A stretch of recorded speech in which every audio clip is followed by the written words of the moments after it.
샬롬, 사순절 17일째입니다. 오늘은 사도행전 6장부터 12장까지의 말씀입니다. 사도행전 6장. 이 무렵 제자들의 수가 나날이 늘어났다. 그러던 중 헬라어를 쓰는 유대인들이 히브리어를 쓰는 유대인들에게 불만을 갖게 되었다. 그것은 자기네 과부들이 날마다 식량을 배급받을 때 차별 대우를 받고 있다고 생각했기 때문이었다. 그래서 12사도는 제자들을 모두 불러 모아놓고 말했다. 우리가 식량을 분배하는 일에 매달리느라 하나님의 말씀을 전하는 일에 등한시하는 것은 옳지 않습니다. 형제 여러분, 그러니 여러분 중에서 지혜롭고 또 성령이 충만한 인물로 알려진 7사람을 뽑도록 하십시오. 그러면 그런 일은 그 사람들에게 맡기고 우리는 기도하고 말씀 전하는 일에 전념할 수 있을 것입니다. 모두가 이 제안을 기쁘게 받아들였다. 그래서 신자들은 믿음과 성령이 충만한 7사람을 뽑았다. 그들은 스데반을 비롯하여 빌립, 브로고로, 니가노르, 디몬, 바메나, 그리고 안디옥 출신의 이방 사람으로서 유대교로 개종한 니골라였다. 신자들이 이 7사람들을 사도들에게 데리고 나오자 사도들은 그들을 위해 기도하고 손을 얹어 축복하였다. 그리하여 하나님의 말씀이 계속 널리 퍼져나갔다. 특히 예루살렘에서는 제자들의 수요가 급격히 늘어났고 유대인 제사장들 가운데서도 믿음을 갖게 된 자들이 많아졌다. 7 집사 가운데 하나인 스데반은 특히 하나님의 은혜와 능력이 충만하여 사람들 앞에서 기적과 놀라운 일들을 많이 행했다. 하지만 구레네 알렉산드리아, 길리기아 지방 및 아시아 등지에서 온 유대 사람들로 구성된 이른바 자유인의 회당에 속하는 사람들이 스데반에게 반발하여 논쟁을 걸어왔다. 그러나 그들은 지혜와 성령의 도우심으로 말하는 스데반을 도무지 당해낼 수 없었다. 그러자 그들은 몰래 몇몇 사람들을 선동하고 매수하여 우리는 스데반이 모세와 하나님을 모독하는 말을 들었다라고 말하게 했다. 또한 그들은 백성들과 장로들과 율법 교사들을 부추겨 다 함께 스데반에게로 몰려가서 그를 붙잡아 공회로 끌고 갔다. 그리고 그들은 거짓 증인들까지 동원하여 스데반을 거슬러 증언하게 했다. 이 사람은 계속해서 이 거룩한 성전과 율법에 어긋나는 말만 하고 다닙니다. 우리는 이 사람이 나사렛 예수가 이 성전을 헐어버리고 또 대대로 내려온 모세 율법도 모조리 바꿀 것이라고 말하는 것을 들었습니다.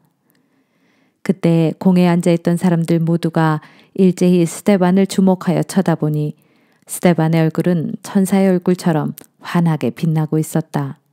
사도행전 7장. 대제사장이 스데반에게 물었다.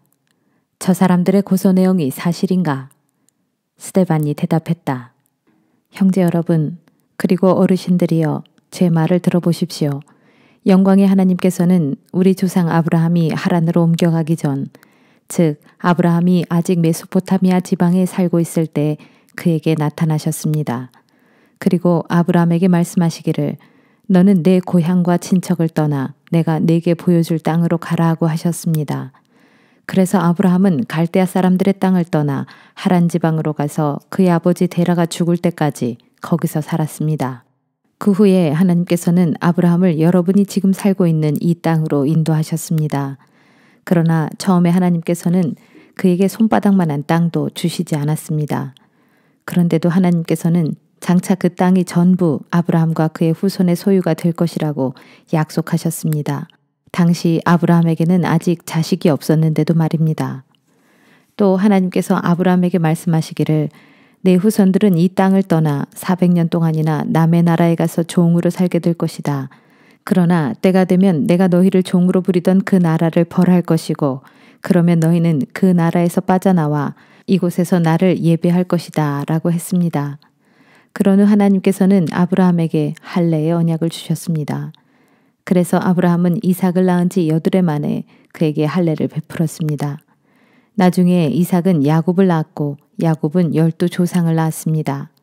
그런데 그 조상이 요셉을 시기한 나머지 그를 이집트의 노예로 팔아버렸습니다.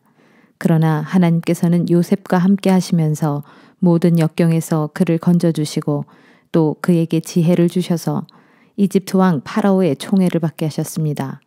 그래서 파라오는 요셉을 이집트 온 땅과 궁정을 다스리는 총리로 세웠습니다.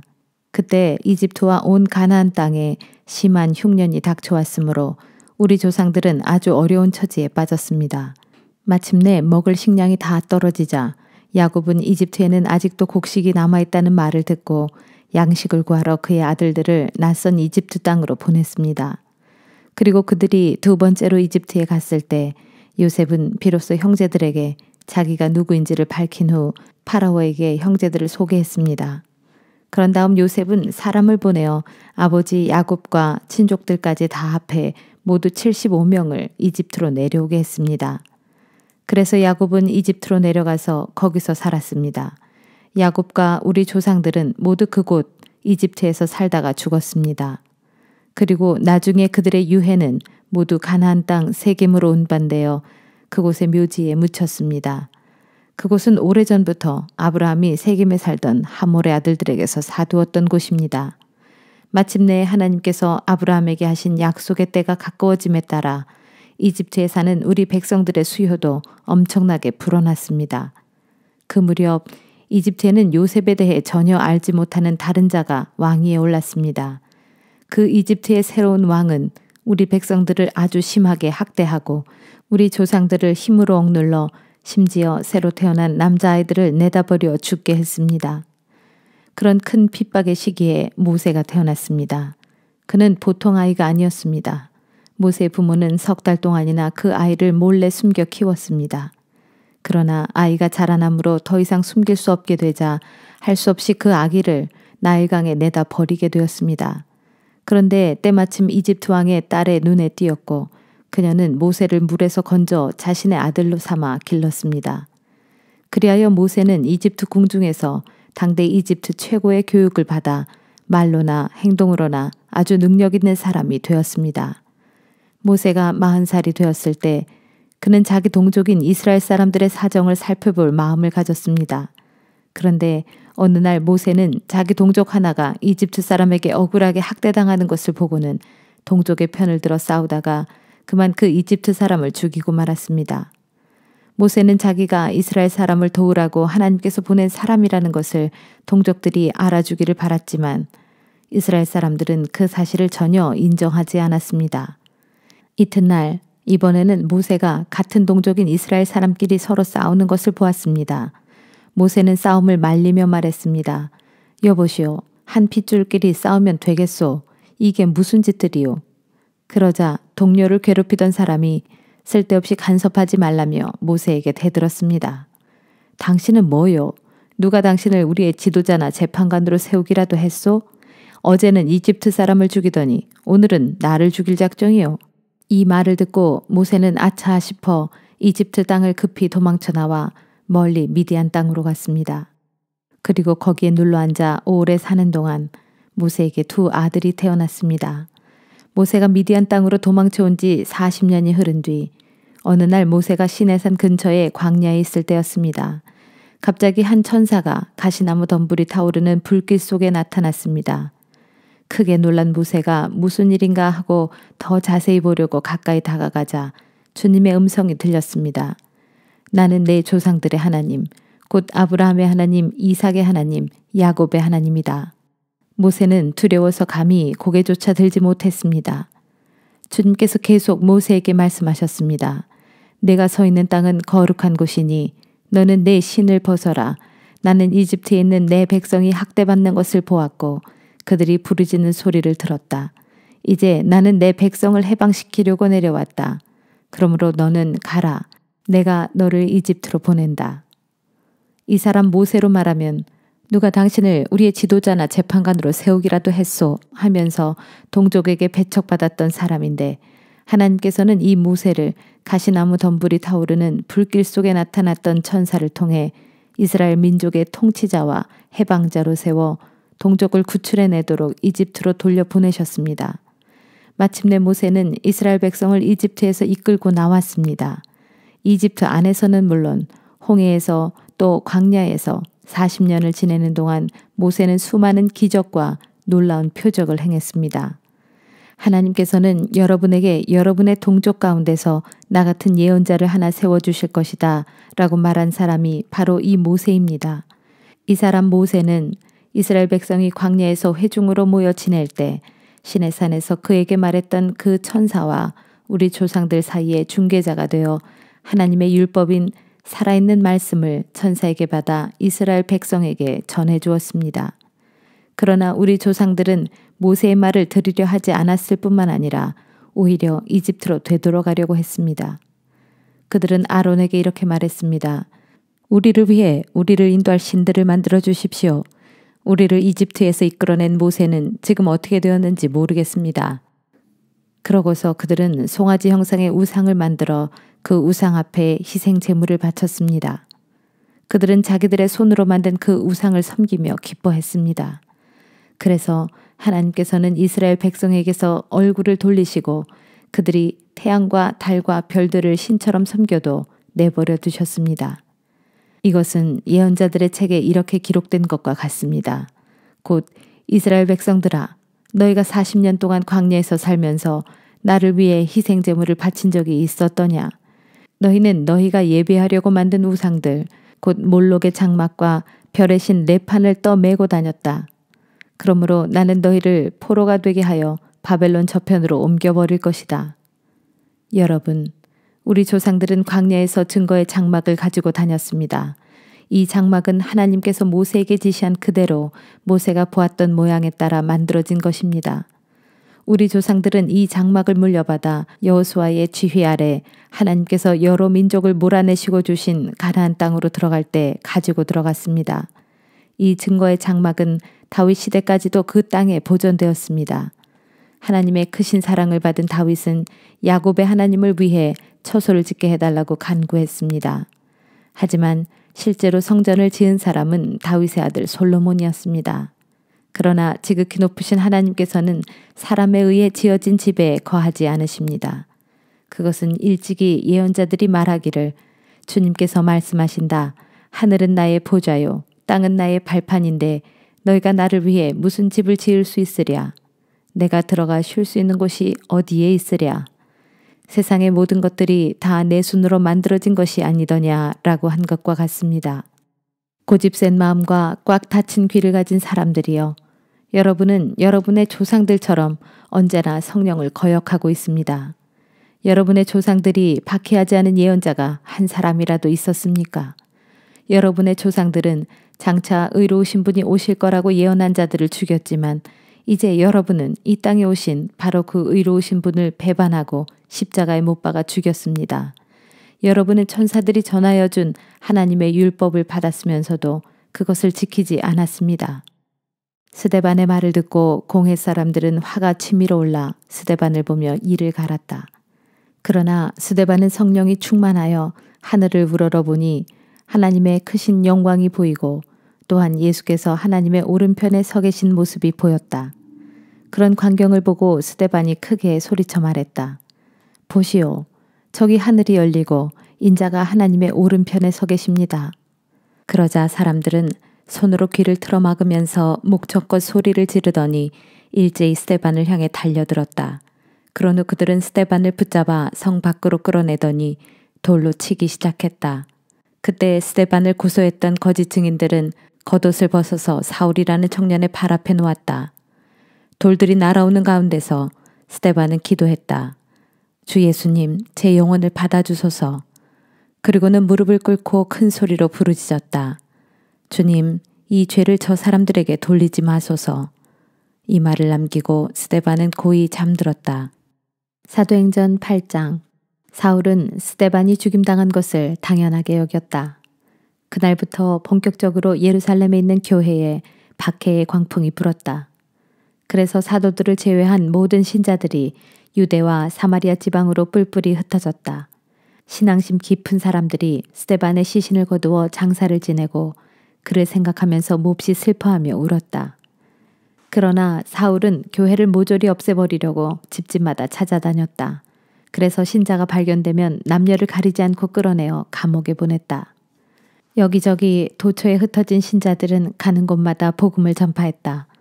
그들 가운데 빌립 집사도 있었다. 그는 사마리아 성읍으로 내려가서 사람들에게 예수가 그리스도임을 전했다. 사마리아 사람들은 빌립의 말을 듣고 또 그가 행하는 놀라운 기적적인 일들을 보면서 온 마음을 기울여 그가 전하는 말에 귀를 기울였다. 그때에 악한 귀신들이 비명을 지르면서 많은 이들에게서 떠나갔고 수많은 중풍병자와 지체장애인들이 고침을 받았다. 그리하여 사마리아 온 성읍에 큰 기쁨이 넘쳤다. 한편 그 성읍에 여러 해 동안 마술을 부리며 살아온 시몬이라는 사람이 있었다. 그는 자신이 대단한 인물인 양 행세했고 많은 사람들이 그를 따랐다.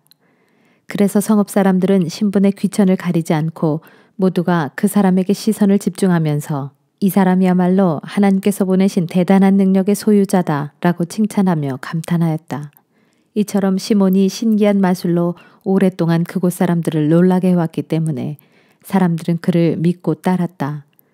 그러나 이제 빌립 집사가 그 성읍에 와서 하나님의 나라와 예수 그리스도에 관한 기쁜 소식을 전하자 많은 사람들이 빌립의 말을 믿고 세례를 받게 되었다. 마술사 시몬도 믿고 세례를 받았다. 그런 뒤 빌립이 가는 곳이면 어디든지 따라다니며 빌립이 베푸는 많은 기적들을 보고 크게 놀라워했다. 한편 예루살렘에 남아있던 사도들은 사마리아 성읍의 사람들이 하나님의 말씀을 받아들였다는 소식을 듣자 베드로와 요한을 그곳으로 보냈다. 두 사도는 사마리아에 도착하자 그곳 사람들도 성령을 받을 수 있게 해달라고 하나님께 기도를 드렸다. 당시 사마리아 사람들은 단지 주 예수의 이름으로 물 세례만 받았을 뿐 그때까지 아무에게도 성령이 임하시지 않았기 때문이었다. 그래서 베드로와 요한이 그들에게 손을 얹고 기도하니 그들에게도 성령이 임했다. 마술사 시몬도 그 광경을 보았다. 사도들이 사람들의 머리에 손을 얹자 성령이 임하시는 것을 보고는 시몬이 사도들에게 돈을 내밀면서 부탁했다. 내게도 이런 능력을 주어 내가 손을 얹는 사람마다 성령을 받게 해주십시오. 그러자 베드로가 시몬을 꾸짖으며 말했다. 감히 하나님의 선물을 돈으로 사려 하다니 당신은 그 돈과 함께 망할 것이요. 하나님 앞에서 마음을 올바로 쓰지 못하니 당신은 이 일에 아무런 상관도 없고 또 얻을 것도 없소. 그러니 당신은 속히 악한 생각을 뉘우치고 주께 기도하시오. 그러면 하나님께서는 당신이 그런 악한 생각을 품었던 것을 용서해 주실지도 모르오. 내가 보기에 당신은 마음이 뒤틀려 있고 죄에 사로잡혀 있소.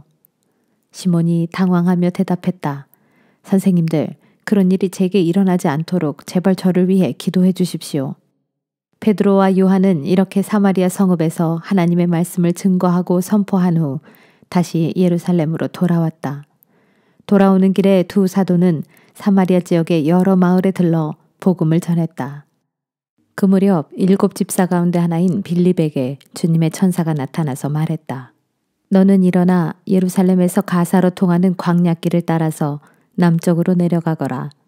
주님의 천사가 일러준 대로 빌립이 일어나 내려가는데 도중에 에디오피아 사람 하나를 만났다. 그 사람은 에디오피아 여왕 간다게의 모든 재정을 관리하는 내시였다. 그 사람은 예루살렘에 예배를 드리러 왔다가 본국으로 돌아가는 길이었는데 마차에 앉아 예언자 이사야의 책을 읽고 있었다. 그때 성령께서 빌립에게 말씀하셨다. 저 마차에 가까이 다가가거라. 빌립은 마차에 가까이 다가가서 그 사람이 책 읽는 소리를 듣고는 물었다. 지금 당신이 읽고 있는 글이 무슨 뜻인지 이해하십니까? 그 사람이 대답했다. 잘 모릅니다. 아무도 가르쳐주는 사람이 없는데 제가 어찌 알겠습니까? 그러고는 마차에 올라와서 자기 곁에 앉으라고 빌립에게 권하였다. 그 사람이 읽고 있던 성경 구절은 다음과 같았다. 그는 도살장에 끌려가는 양처럼 잠잠하였고 털 깎는 자 앞에 선 어린 양처럼 입을 열지 않았다.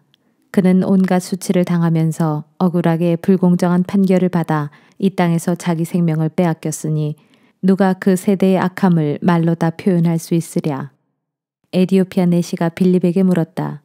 여기서 그는 어떤 예언자를 가리킵니까? 이사야 자신입니까? 아니면 다른 분입니까? 그래서 빌립은 입을 열어 이 구절에서부터 시작하여 예수 그리스도에 관한 기쁜 소식을 그에게 상세하게 설명해 주었다. 그렇게 이야기하면서 길을 계속 가다가 마차가 물 있는 곳에 이르자 에디오피아 내시가 빌립에게 말했다. 보십시오. 저기 물이 있군요. 제가 세례를 받고 싶은데 무슨 문제라도 되는 것이 있습니까? 빌립이 내시에게 말했다. 그대가 마음을 다해 진심으로 그분을 믿는다면 세례를 받을 수 있습니다. 그러자 내시가 대답했다. 저는 예수 그리스도가 하나님의 아들이심을 진심으로 믿습니다. 빌립은 마차를 멈추게 하고 내시와 함께 물가로 내려가서 그에게 세례를 주었다. 두 사람이 물에서 올라왔을 때 주님의 영이 갑자기 빌립을 어디론가 데려가셨으므로 내시는 빌립을 다시 볼 수가 없었다. 그러나 내시는 기쁨에 넘쳐서 자기가 가던 길을 계속 갔다.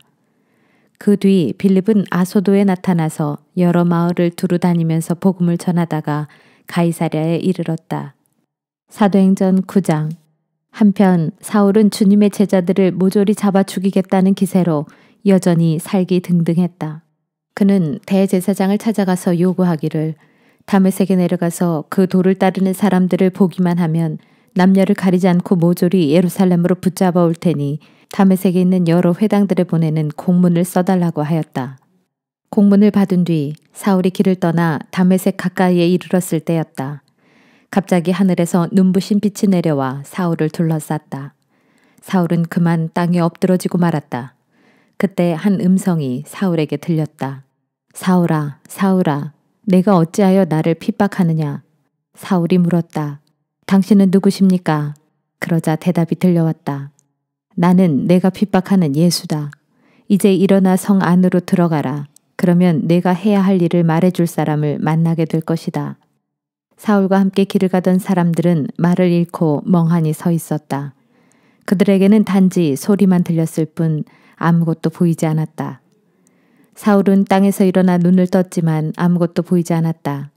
그는 일행의 손에 이끌려 다메섹 성 안으로 들어갔다. 사울은 사흘 동안 앞을 보지 못하는 상태에서 아무것도 먹지도 마시지도 않은 채 지냈다. 한편 다메섹에는 아나니아라는 한 제자가 살고 있었다. 하루는 주님께서 환상 속에서 그에게 나타나 그를 부르셨다. 아나니아야. 그가 대답했다. 예, 주님. 주님이 그에게 말씀하셨다. 너는 일어나 고든 거리로 가서 유다라는 사람의 집을 찾아 거기서 다소 사람 사울을 만나라. 그는 지금 거기서 기도하고 있다. 그는 기도 중에 환상을 통해 아나니아라는 사람이 들어와 자신에게 손을 얹자 자신이 다시 앞을 보게 되는 광경을 보았다. 아나니아가 말했다. 주님, 저는 그 사람에 대해서 많은 소문을 들어 잘 알고 있습니다. 그 사람은 예루살렘에 있는 신자들에게 온갖 해를 끼쳤다고 합니다. 게다가 지금 그 사람은 대제사장으로부터 주님의 이름을 부르는 자들을 모조리 체포할 수 있는 공문까지 받아가지고 이곳으로 왔다고 합니다. 그러나 주께서 아나니아에게 말씀하셨다. 너는 일어나 가거라. 그 사람은 내 이름을 이방 사람들과 그들의 왕들에게 또한 이스라엘 백성들에게 전하고자 내가 특별히 선택한 그릇이다. 그 사람이 내 이름을 위하여 얼마나 많은 고난을 받아야 할 것인지 내가 그 사람에게 보여줄 것이다. 마침내 아나니아는 일어나 그 집을 찾아 안으로 들어갔다. 아나니아는 사울에게 손을 얹고 말했다. 사울 형제여, 당신이 이리로 오는 도중 당신에게 나타나셨던 주 예수께서 당신을 다시 보게 하고 또 당신이 성령으로 충만하게 되도록 하기 위해 저를 여기 보내셨습니다. 바로 그 순간 사울의 눈에서 비늘 같은 것이 떨어지더니 다시 앞을 보게 되었다. 사울은 자리에서 일어나 즉시 세례를 받았다. 그런 뒤 사울은 음식을 먹고 기운을 회복했다. 이후 사울은 며칠 동안 다메섹에 있는 신자들과 함께 지냈다. 그런 다음 사울은 곧바로 그곳 회당에 가서 예수께서 하나님의 아들이심을 선포하기 시작했다. 사울의 말을 듣는 사람들은 모두 자신들의 귀를 의심했다. 아니, 이 사람은 예루살렘에서 예수 믿는 사람들을 마구 붙잡아 감옥에 쳐넣던 그 장본인이 아닌가. 그가 여기 온 것도 신자들을 붙잡아 대제사장들에게 넘기기 위해서가 아니었던가. 그러나 사울은 더욱더 힘을 얻어 예수께서 그리스도이심을 힘써 증거했다. 그러자 다메섹에 사는 유대 사람들은 크게 당황하였다. 여러 날이 지난 후 유대인들은 더 이상 그대로 두고 볼 수 없어서 사울을 죽이기로 모의했다. 하지만 사울은 그들의 계획을 알아차렸다. 유대인들은 밤낮으로 사방의 다메섹 성문을 지키며 사울을 죽일 기회만 노리고 있었다. 그러나 어느 날 사울을 따르던 자들이 한밤중에 사울을 광주리에 넣어 몰래 다메섹 성 밖으로 달아내렸다. 다메섹 성 밖으로 도망쳐 나온 사울은 예루살렘으로 올라가서 그곳의 제자들과 합류하려 했다. 하지만 모두가 사울을 두려워할 뿐 그가 정말로 예수의 제자가 되었음을 믿으려고 하지 않았다. 그러나 바나바는 사울을 받아들여 그를 데리고 사도들에게로 갔다. 그리고 바나바는 사울이 다메섹으로 가는 도중에 어떻게 주를 뵙게 되었으며 또 주께서 그에게 무슨 말씀을 하셨고 또 다메섹에서 그가 얼마나 두려움 없이 예수의 이름으로 담대히 복음을 전했는가를 사도들에게 상세히 설명해 주었다. 그제야 제자들은 사울을 받아들였고 사울은 제자들과 함께 지내며 예루살렘을 자유롭게 다니면서 주의 이름을 담대히 전했다. 사울은 헬라어를 쓰는 유대인 몇 사람과 이야기를 나누고 토론도 했지만 그들은 무조건 사울을 죽이려고 했다. 믿는 형제들이 이 사실을 알아차리고 사울을 가이사랴로 데리고 갔다가 다시 다소로 보냈다. 그리하여 교회는 유대와 갈릴리와 사마리아 온 지방에 걸쳐 튼튼하게 성장하면서 평안을 누리게 되었고 또한 주님을 경외하는 삶과 성령의 위로를 받는 가운데 날로 신자의 수가 늘어났다. 그 무렵 베드로는 여러 지방을 두루 다니다가 루다에 내려가서 그곳 신자들을 방문하게 되었다. 거기에서 베드로는 애니야라는 사람을 만났는데 이 사람은 8년째 중풍으로 자리에 누워 있었다. 베드로가 그를 보고 말했다. 애니야여, 예수 그리스도께서 당신의 병을 고쳐주셨습니다. 그러니 이제 일어나 당신의 침구를 정돈하시오. 그러자 애니야가 알아 누워있던 자리에서 즉시 일어났다. 루다와 사론에 사는 주민들이 애니야에게 일어난 일을 보고는 모두 주께로 마음을 돌이켰다. 요빠에는 다비다라는 여신도가 살고 있었다. 이 이름은 헬라어로는 도르가인데 그 여자는 언제나 착한 일을 많이 하면서 가난한 사람들을 힘껏 도왔다. 그 무렵 그녀가 병이 들어 죽었다. 그래서 사람들은 그녀의 시신을 깨끗이 씻겨 다락방에 두었다. 루다는 요빠 가까운 곳에 있었다. 제자들은 베드로가 루다에 와 있다는 말을 듣고는 두 사람을 루다에 보내어 요빠로 급히 좀 와달라고 베드로를 청했다. 베드로가 그들과 함께 요빠로 오자 신자들은 그를 도르가의 시신이 있는 다락방으로 안내했다. 그 방에는 과부들이 모여 앉아 슬피 울고 있었다. 그들은 도르가가 자기들을 위해 몸소 만들어준 겉옷과 속옷을 베드로에게 보여주었다. 베드로는 그들을 모두 다락방에서 나가게 한 후 무릎을 꿇고 하나님께 기도를 드렸다. 그리고 시신을 향해 돌아앉으며 힘차게 말했다. 다비다여, 일어나라. 그러자 그 여자가 눈을 뜨고는 베드로를 보고 일어나 앉았다. 베드로는 손을 내밀어 그녀의 손을 잡아 일으켜 세웠다. 그런 뒤 신자들과 과부들을 불러서 도르가가 다시 살아난 것을 보게 했다. 이 일이 온 요빠에 알려지자 많은 사람들이 주님을 믿게 되었다. 베드로는 얼마 동안 요빠에 계속 머물러 지냈는데 가죽 제품을 만드는 무두장이 시몬의 집에 묵었다. 사도행전 10장. 가이사랴 성읍에 고넬료라는 사람이 있었다. 그 사람은 이탈리아 부대로 알려진 로마 군대의 백부장이었다. 고넬료와 그의 가족은 하나님을 경외하는 마음이 두터운 사람으로 가난한 사람들에게 아낌없이 베풀고 항상 하나님께 기도하는 생활을 했다. 어느 날 오후 3시쯤 고넬료는 환상을 보았다. 하나님의 천사가 그에게 와서 고넬료야 하고 부르는 것이었다. 고넬료는 두려움 속에서 천사를 바라보며 물었다. 주여, 무슨 일이십니까? 천사가 말했다. 너의 기도와 가난한 이들을 향해 베푼 내 구제의 손길이 하나님 앞에 상달되어 하나님께서 다 알고 계신다. 이제 즉시 요빠로 사람을 보내어 베드로라고 하는 시몬을 데려오게 하여라. 그는 지금 가죽 제품을 만드는 무두장이 시몬의 집에 묵고 있는데 그 집은 바닷가에 있다. 이 말을 하고 천사가 떠나자 고넬료는 즉시 하인 2사람과 자기 호위병 가운데 신앙이 두터운 한 병사를 불러 그들에게 자신이 겪은 일을 말해준 다음 베드로를 모셔오도록 그들을 요빠로 보냈다. 이튿날 정오 무렵 그들 3사람이 요빠 근처에 이르렀을 때 베드로는 기도하러 옥상에 올라가 있었다. 베드로는 배가 고파 뭔가를 먹고 싶었지만 식사는 아직 준비 중이었다. 그러던 중 베드로는 황홀경에 빠져 환상을 보게 되었다. 환상 가운데서 베드로는 갑자기 하늘이 열리고 뇌 귀퉁이가 동여매어진 큰 보자기 같은 것이 땅으로 내려오는 것을 보았다. 그 보자기 안에는 땅 위를 기어다니는 뱀들이 있었고 또 공중의 새들뿐만 아니라 온갖 종류의 4발 달린 짐승들이 들어있었다. 그때 하늘에서 음성이 들려왔다.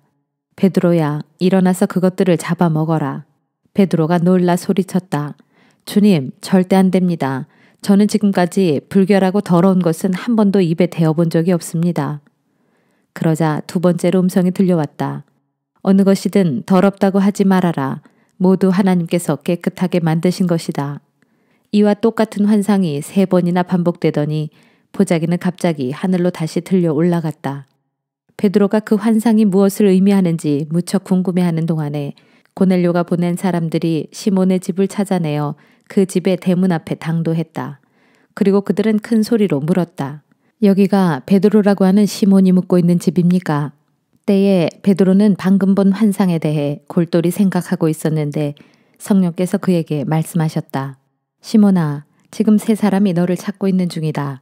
너는 아래층으로 내려가서 지체 없이 그들을 만나 의심하지 말고 그들과 함께 가거라. 그들은 내가 보낸 사람들이다. 그래서 베드로는 내려가서 그들에게 말했다. 내가 바로 당신들이 찾는 사람이요. 무슨 일로 오셨소? 그 사람들이 대답했다. 저희는 백부장 고넬료가 보내서 온 사람들입니다. 그분은 의롭고 신앙심이 깊은 사람으로 유대 사람들에게도 크게 존경을 받는 사람입니다. 그분에게 거룩한 천사가 나타나 이르기를 당신을 집으로 모시고 와서 당신의 말을 들으라고 했습니다. 베드로는 그들을 맞아들여 그날 밤을 거기서 묵게 한 뒤 다음 날 그들과 함께 길을 떠났다. 요빠의 신자들 몇 사람도 베드로와 함께 갔다. 이튿날 그들은 가이사랴에 도착했다.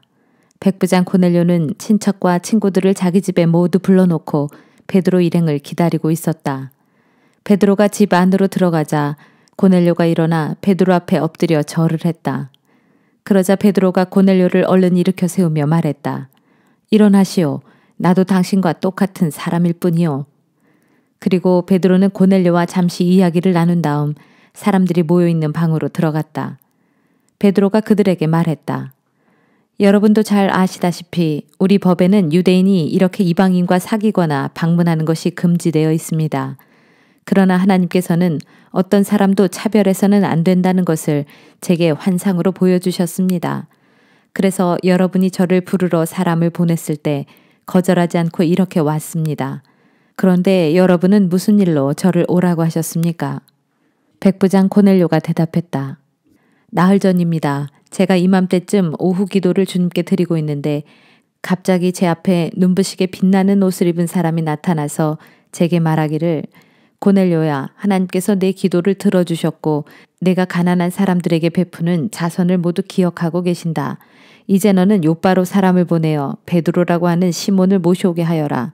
그는 지금 가죽 제품을 만드는 무두장이 시몬의 집에 머물고 있는데 그 사람의 집은 바닷가에 있다라고 하셨습니다. 그래서 제가 즉시 선생님께 사람을 보냈던 것인데 이렇게 와주셨으니 잘하셨습니다. 저희는 주님께서 선생님을 통해 저희에게 명하시는 모든 말씀을 들으려고 지금 이렇게 하나님 앞에 모여 있습니다. 베드로가 입을 열어 말하기 시작했다. 이제야 내가 분명히 깨달았습니다. 그것은 참으로 하나님께서는 유대인만을 사랑하시는 것이 아니라 사람을 차별하지 않고 어느 나라 사람이든지 하나님을 경외하고 옳은 일을 행하는 사람은 누구든지 다 받아주신다는 사실입니다. 하나님께서 이스라엘 사람에게 전하신 기쁜 소식, 곧 하나님께서 모든 만물의 주인이신 예수 그리스도를 통하여 말씀하신 평화의 기쁜 소식에 대해서는 여러분도 잘 알고 계십니다. 이 기쁜 소식은 일찍이 세례 요한이 세례를 베풀었던 갈릴리 지방에서부터 시작되어 온 유대 지방으로 퍼져나갔습니다. 하나님께서는 나사렛 예수께 성령과 권능으로 기름 부어주시고 늘 함께 하셨습니다. 그래서 예수께서는 사방을 두루 다니시면서 마귀에게 짓눌린 사람들을 다 고쳐주셨습니다. 우리 사도들은 예수께서 온 유대와 예루살렘에서 행하신 그 모든 놀라운 일들을 직접 눈으로 목격한 증인들입니다. 이런 예수를 사람들은 십자가에 못 박아 죽였지만 하나님께서는 사흘 만에 예수를 죽은 자들 가운데서 다시 살리시고 사람들 앞에 나타나게 하셨습니다. 예수께서는 모든 사람들에게 다 나타나신 것이 아니라 하나님께서 미리 선택해 두신 사람들에게만 나타나셨습니다. 예수께서는 죽은 자들 가운데서 부활하신 후 우리에게 몸소 찾아오셨고 우리는 그분과 함께 먹고 마셨습니다. 예수께서는 장차 산자와 죽은 자를 심판하실 분으로서 하나님께서 세우신 분이십니다. 예수께서는 모든 사람들에게 이 사실을 전파하고 증거하라고 우리에게 당부하셨습니다. 모든 예언자들도 한결같이 증거하기를 예수를 믿는 사람은 누구든지 그분의 이름으로 죄사함을 받을 수 있다라고 했습니다. 베드로가 이 같은 말을 하고 있는 동안 성령께서 말씀을 듣는 모든 사람들 위에 내려오셨다. 베드로와 함께 온 할례 받은 유대인 신자들은 이방인들 위에도 성령의 선물이 부어지는 것을 보고는 크게 놀랐다. 그러나 이방인들이 방언을 말하면서 하나님을 찬양하는 것을 직접 들었으니 의심의 여지가 없었다. 그때 베드로가 말하였다. 이분들에게 세례를 주는데 반대하실 분이 없으시겠지요. 이 사람들도 우리처럼 분명 성령을 받았습니다. 그러고서 베드로는 예수 그리스도의 이름으로 그들에게 세례를 베풀었다. 그들은 베드로에게 며칠만 자기들과 함께 머물다 가시라고 간청하였다. 사도행전 11장. 유대에 있는 사도들과 신자들은 이방인들도 하나님의 말씀을 받았다는 소식을 들었다. 베드로가 예루살렘으로 돌아오자 할례받은 유대인 신자들은 베드로를 비난하면서 당신은 할례받지 않은 이방 사람들의 집에 들어가 그들과 함께 음식을 먹었다지요 하고 따졌다. 그래서 베드로는 그동안에 있었던 일들을 그들에게 낱낱이 설명해 주었다. 요바에서 기도를 드리던 중 나는 황홀경 상태에서 환상을 보았는데 그 환상은 이러했습니다. 뇌 귀퉁이를 끈으로 맨 큰 보자기 하나가 하늘에서 내려왔습니다. 내가 그 보자기 안을 들여다보니 거기에는 온갖 종류의 짐승들, 곧 들짐승과 길짐승과 날짐승들이 들어있었습니다. 그때 베드로야 일어나서 그것들을 잡아먹어라 하는 음성이 하늘에서 들렸습니다. 그래서 저는 대답했습니다. 주님, 절대 그렇게 할 수 없습니다. 저는 지금까지 한 번도 불결하거나 더러운 음식을 먹어본 적이 없습니다. 그러자 하늘에서 음성이 또다시 들려왔습니다. 어느 것이든 더럽다고 하지 말아라. 모두가 다 하나님께서 깨끗하게 만드신 것이다. 이런 일이 3번이나 되풀이된 후 그 보자기는 하늘로 들려 올라갔습니다. 바로 그때 가이사랴에서 온 3사람이 제가 묵고 있던 집으로 찾아와 자신들과 함께 가자고 청했습니다. 그리고 그 순간에 성령께서는 망설이지 말고 그들과 같이 가라고 제게 일러주셨습니다. 그래서 저는 여기 계시는 6 형제들과 함께 그 사람들을 보낸 백부장의 집으로 갔습니다. 그 백부장은 제게 이런 말을 했습니다. 즉 자기에게 천사가 나타나서 요바로 사람을 보내어 베드로라고 하는 시몬을 모셔오라고 지시했다는 것과 그러면 그가 와서 너와 내 온 집안이 구원받을 수 있도록 하나님의 말씀을 전하여 줄 것이라고 말했다고 했습니다. 그리하여 저는 그 집에 들어가 복음을 전했습니다. 그런데 복음을 전하기 시작하자마자 성령이 처음에 우리에게 내리셨던 것과 마찬가지로 그들에게도 내리셨습니다. 바로 그때 저에게는 세례 요한은 물로 너희에게 세례를 주었지만 너희는 장차 성령으로 세례를 받을 것이다 라고 하셨던 예수님의 말씀이 생각났습니다. 이와 같이 주 예수 그리스도를 믿는 우리에게 하나님께서 주셨던 것과 똑같은 선물을 그들 이방 사람들에게도 주셨으니 내가 누구이기에 감히 하나님의 일을 막을 수 있겠습니까? 이 말을 듣고 베드로에게 따져 물었던 유대인 신자들은 더 이상 할 말이 없었다. 그들은 하나님을 찬양하면서 하나님께서는 이방 사람들에게도 생명에 이르는 회개의 기회를 허락해 주셨구나 하고 말하였다. 그 무렵 스데반에게 가해진 핍박 사건 이후로 잇따라 일어난 박해 때문에 각처로 뿔뿔이 흩어진 신자들은 페니키아, 키프로스, 안디옥까지 다니면서 유대 사람들에게만 복음을 전했다. 그런데 그들 중 키프로스와 구레네 출신의 신자들 몇 사람은 안디옥으로 가서 헬라 사람들에게도 주 예수에 관한 복음을 전하기 시작했다. 주님의 손길이 그들과 함께 하셨으므로 많은 이들이 믿음을 갖게 되어 주님께로 돌아왔다. 예루살렘 교회가 이 소식을 듣고는 바나바를 안디옥으로 보냈다. 안디옥에 도착한 바나바는 하나님께서 베푸신 은혜의 증거들을 보고 크게 기뻐하였다. 그래서 온 마음을 다하여 더욱 주께 충성하라고 신자들을 위로하고 격려했다. 바나바는 착한 사람이요 또한 성령과 믿음이 충만한 사람이었으므로 많은 이들이 바나바를 통해 주님께로 나오게 되었다. 그 후 바나바는 사울을 찾으러 다소로 갔고 거기서 바나바는 사울을 만나 그를 데리고 함께 안디옥으로 돌아왔다. 두 사람은 1년 내내 그곳 안디옥 교회에 머물면서 많은 사람들을 가르쳤다. 그리고 이곳 안디옥에서 사람들은 처음으로 예수를 따르는 제자들을 그리스도인이라고 부르기 시작했다.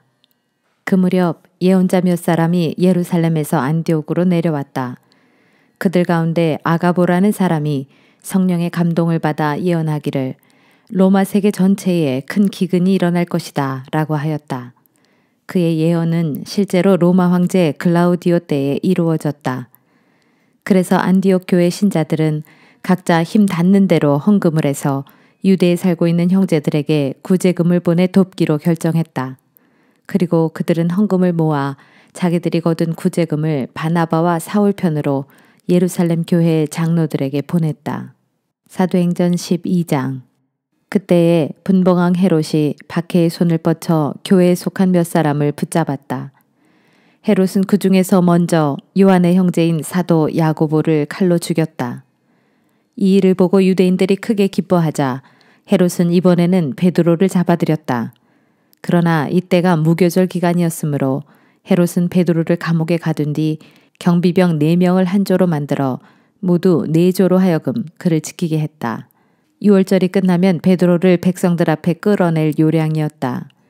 이렇게 베드로는 감옥에 갇혔고 교회는 베드로를 위해 하나님께 간절히 기도드리고 있었다. 헤롯이 베드로를 백성들 앞에 끌어내기로 한 전날 밤이었다.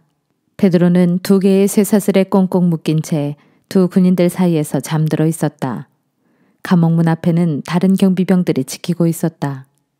그런데 한순간 갑자기 환한 빛이 감방 안에 비치면서 주님의 천사가 베드로 앞에 나타났다. 천사는 잠자고 있는 베드로의 옆구리를 찔러 깨웠다. 어서 일어나라. 그 순간 쇠사슬이 베드로의 두 손목에서 스르르 풀렸다. 천사가 다시 베드로에게 말했다.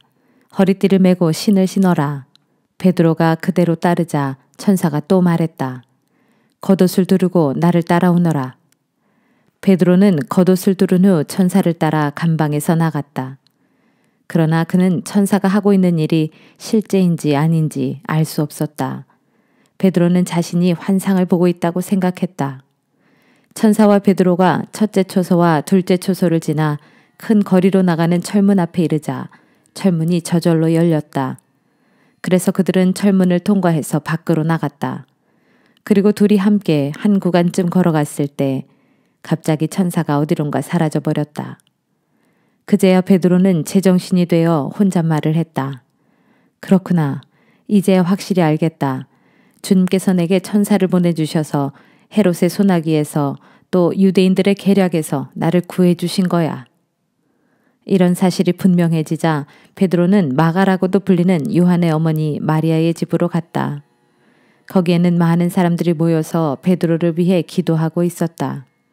마리아의 집 앞에서 베드로가 대문을 두드리자 로데라는 어린 여종이 문을 열어주려고 나왔다. 그런데 그 여종은 베드로의 목소리를 알아듣고는 너무나 기뻤다. 그래서 문을 열어주는 것도 깜빡 잊어버린 채 안으로 달려들어가 기도하고 있는 사람들에게 말했다. 문 밖에 베드로 선생님이 와 있어요. 그러나 사람들은 그 여종에게 말했다. 얘야, 내가 제정신이 아닌 게로구나. 그래도 그 소녀가 끝까지 참말이라고 계속 우기자 그들이 말했다. 그럼 베드로의 천사일 거야. 그동안 베드로는 문 밖에 서서 계속 문을 두드렸다. 마침내 사람들이 나와서 문을 열고서 베드로를 보고는 모두 깜짝 놀랐다.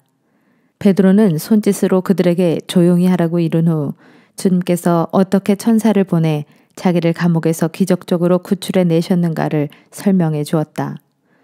이 일을 야고보와 다른 형제들에게도 속히 알려주시오. 이렇게 당부한 다음 베드로는 다른 곳으로 피해갔다. 날이 새자 감옥에서는 큰 소동이 일어났다. 밤사이에 베드로가 감쪽같이 없어졌기 때문이다. 모든 것을 샅샅이 수색했지만 어디에서도 베드로를 찾을 수 없었다. 그러자 헤롯은 경비병들을 신문한 뒤 사형에 처하도록 명령했다. 그런 뒤 헤롯은 유대를 떠나 가이사랴로 내려가서 잠시 그곳에서 지냈다.